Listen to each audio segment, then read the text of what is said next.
दरवाजाची bell वाजविल्यावर थोडी वाट पाहायला शिका. घरात माणसं राहतात, स्पायडरमॅन नाही. अशा पाट्या फक्त तुम्हाला पुण्यातच बघायला मिळतील.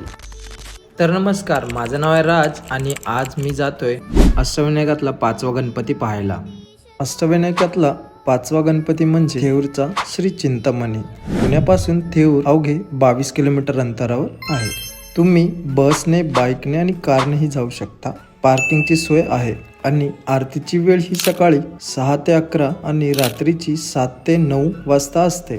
आणि आपण मंदिराचे वैशिष्ट्य जाणून घेऊ. ब्रह्मदेवाने आपले चित्त स्थिर करण्यासाठी गणपतीची या जागी आराधना केली, त्यामुळे या गावाला थेऊर असे नाव पडले. व थेऊर या मंदिरापासून महातारी आई मंदिर आणि मल्हारगड आणि रामधरा मंदिर जवळ 4 ते 5 किलोमीटर अंतरावर आहे. असे नवनवीन ट्रॅव्हल कॉन्टेंटसाठी आपल्या चॅनलला सबस्क्राईब आणि फॉलो जरूर करा.